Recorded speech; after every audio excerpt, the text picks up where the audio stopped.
Bismillahirrohmanirrohim. Assalamualaikum warahmatullahi wabarakatuh.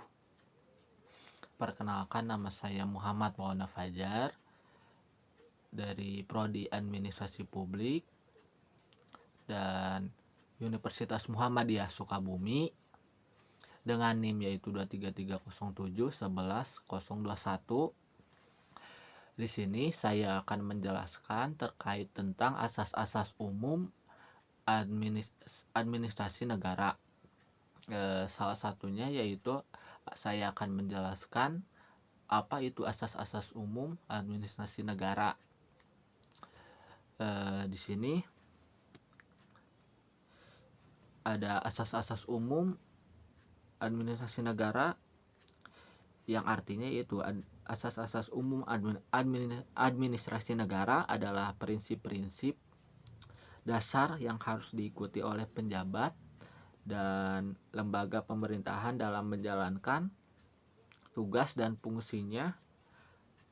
Prinsip-prinsip ini bertujuan untuk memastikan bahwa administrasi publik dilakukan secara efektif, efisien, adil, dan bertanggung jawab. Dan salah satu asas-asas yang ada di dalam administrasi negara yaitu ada salah satunya yaitu asas-asas kepastian hukum. Asas kepastian hukum adalah asas dalam negara hukum yang mengutamakan ketentuan peraturan perundang-perundangan, kepatutan, keajekan, dan keadilan dalam setiap kebijakan penyelenggaraan pemerintahan. Selanjutnya yang kedua ada asas kemanfaatan. Jadi asas kemanfaatan adalah manfaat yang harus diperhatikan secara seimbang di dalam pemerintahan, dan contoh-contohnya yaitu kepentingan dan cabang-cabangnya yaitu ada kepentingan individu satu dengan individu yang lain. Selanjutnya ada kepentingan individu dengan masyarakat. Selanjutnya ada kepentingan warga masyarakat dan masyarakat asing, kepentingan kelompok masyarakat yang satu dengan yang lain, kepentingan pemerintah dengan warga masyarakat, kepentingan generasi sekarang dengan generasi yang akan datang. Selanjutnya ada kepentingan manusia dengan ekosistemnya dan kepentingan pria dan wanita. Selanjutnya ada asas ketidakberpihakan. Jadi yang dimaksud dengan asas ketidakberpihakan adalah asas yang mewajibkan badan atau penjabat pemerintahan dan menetapkan atau melakukan keputusan tindakan dengan mempertimbangkan kepentingan para pihak secara keseluruhan dan tidak diskriminatif. Selanjutnya ada asas kecermatan atau asas bertindak cermat. Jadi asas kecermatan atau asas bertindak cermat adalah asas yang menghendaki bahwa suatu keputusan atau tindakan harus didasari pada informasi dan dokumen yang lengkap untuk mendukung legalitas penetapan dan atau pelaksanaannya, sehingga keputusan atau tindakan yang bersangkutan dipersiapkan dengan cermat sebelum ditetapkan atau dilakukan. Selanjutnya ada yang kelima yaitu asas tidak menyalahgunakan kewenangan.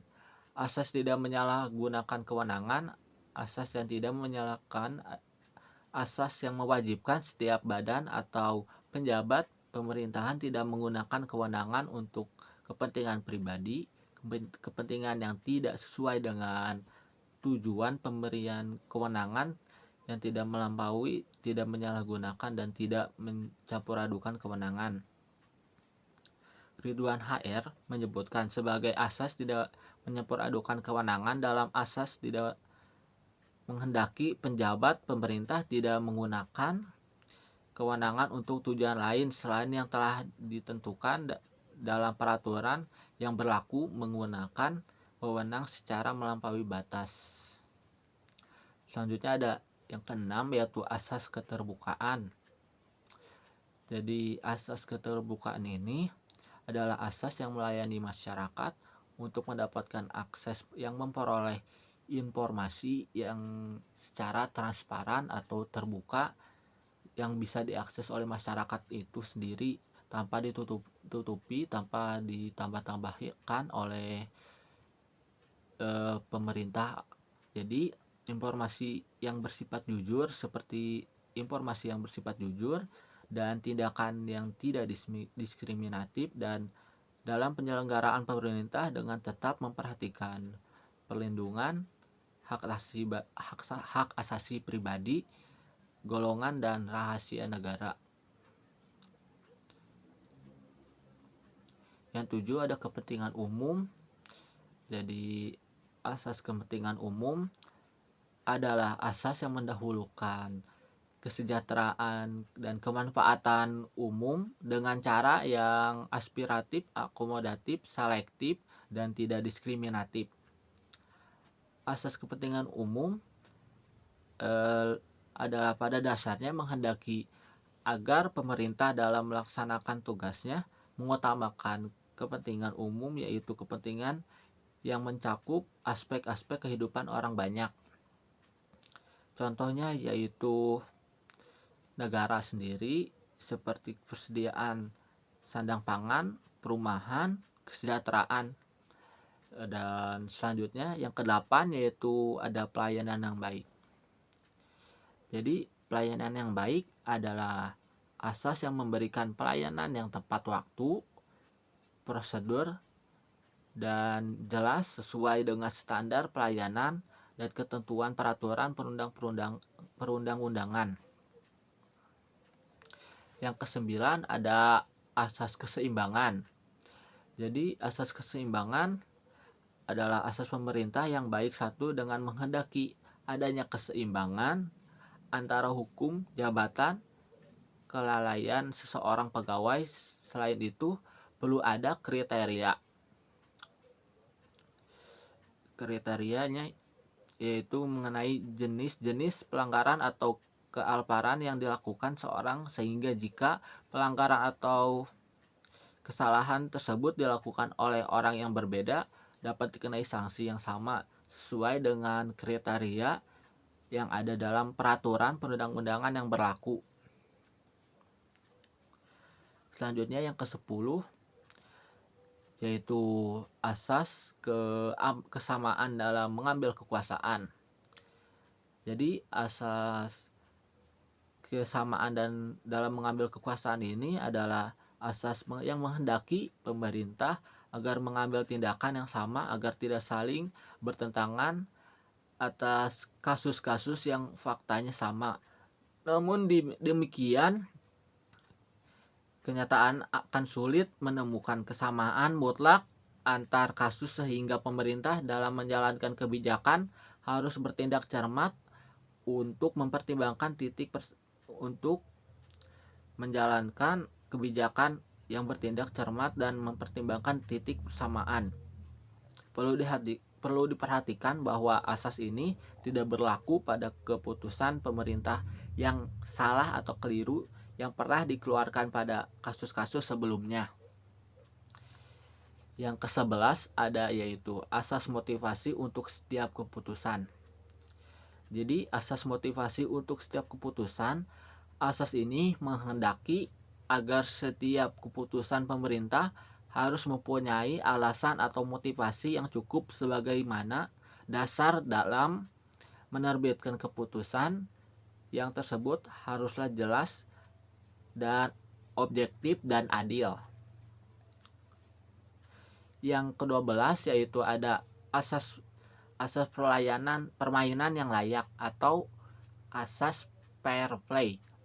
Jadi asas ini menghendaki agar warga negara diberikan kesempatan seluas-luasnya untuk mencari kebenaran dan keadilan. Selain itu, warga negara juga diberi kesempatan untuk membela diri dan memberikan argumentasi sebelum adanya keputusan administrasi. Asas ini menekankan pentingnya kejujuran, keterbukaan dalam proses ini penyelesaian sengketa tata usaha negara. Jadi asas permainan fair play ini ada sangkut pautnya dengan asas sebelumnya, yaitu asas keterbukaan, dan hal ini pasti ada hubungan antara satu dengan lainnya, pasti akan menimbulkan keterhubungan yang sama dan juga tujuan yang sama, yaitu yang pastinya agar pemerintah tidak melakukan tindakan yang melanggar aturan atau undang-undang. Dan kesimpulannya yaitu asas-asas umum administrasi negara ini adalah prinsip-prinsip yang dibuat untuk menjaga administrasi negara terhindar dari kejahatan-kejahatan sosial seperti korupsi, juga agar masyarakat dapat tahu data masuk yang keluar yang bisa menjadi penelitian atau evaluasi, sehingga masyarakat juga dapat memberikan pendapatnya terkait tentang pemerintahan yang dialaminya gitu.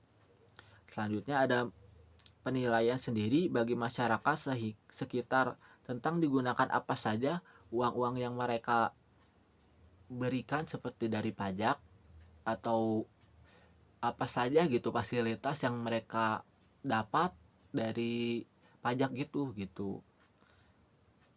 yang dijalankan selama satu periode masa pemerintahan tersebut gitu. Dan saran yang mungkin dapat membantu menjaga hubungan antara pemerintah dengan masyarakat.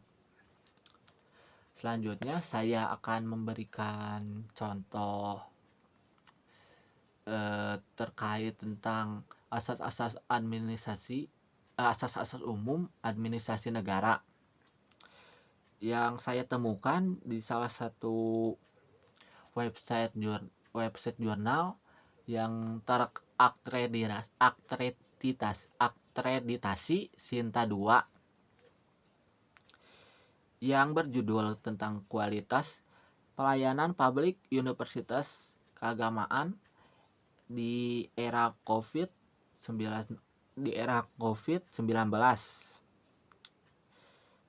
Dan di dalam jurnal ini menjelaskan tentang pelayanan antara universitas keagamaan negara di masa era COVID. Dan di jurnal ini dilakukan penelitian tersebut agar mengetahui sebenarnya universitas ini benar-benar menjalankan pelayanannya dengan baik atau tidak kepada mahasiswa tersebut yang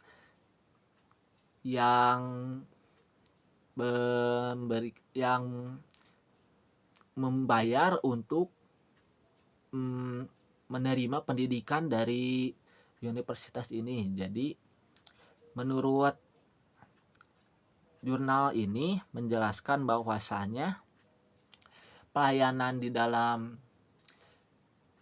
universitas keagamaan ini sebenarnya sudah berjalan baik gitu, tetapi masih harus adaptasi lagi terhadap modernisasi teknologi yang baru. Soalnya universitas ini masih sangat